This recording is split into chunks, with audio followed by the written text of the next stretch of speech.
কুষ্টিয়ার ভেড়ামারা শহরের pre cadet স্কুলের পঞ্চম শ্রেণীর শিক্ষার্থীদের বিদায় এবং 2023 সালে বৃত্তিপ্রাপ্ত শিক্ষার্থীদের সংবর্ধনা ও সাংস্কৃতিক অনুষ্ঠান মঙ্গলবার সকালে বিদ্যালয় প্রাঙ্গণে অনুষ্ঠিত হয়েছে।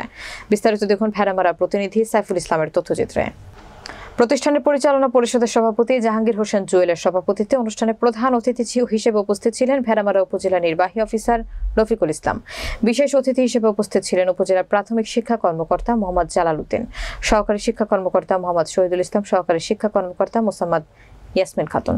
অন্যান্যদের মধ্যে বক্তব্য রাখেন ভেড়ামারা সরকারি কলেজের সাবেক ভারপ্রাপ্ত অধ্যক্ষ মোহাম্মদ খলিলুল্লাহ, সরকারি ভেড়ামারা বালিকা বিদ্যালয়ের সাবেক প্রধান শিক্ষক মোহাম্মদ মতিউর রহমান, ভেড়ামারা সরকারি কলেজের প্রভাষক আনিসুর রহমান, প্রভাষক আমিরুল ইসলাম, বাংলাদেশ মফস্বল সাংবাদিক ফোরাম ভেড়ামারা উপজেলা শাখার সাধারণ সম্পাদক প্রভাষক সাইফুল ইসলাম ও উক্ত বিদ্যালয়ের প্রতিষ্ঠাতা ও প্রধান শিক্ষক ফিরোজা খাতুন সহ অনেকে। অনুষ্ঠানে 2023 সালের বিভিন্ন বেসরকারি সংস্থার বৃত্তিপ্রাপ্ত শিক্ষার্থীদের ক্রেস্ট, সনদ ও নগদ টাকা প্রদান করা হয়। অনুষ্ঠানের শেষে এক মনোজ্ঞ সাংস্কৃতিক অনুষ্ঠানের আয়োজন করা হয়।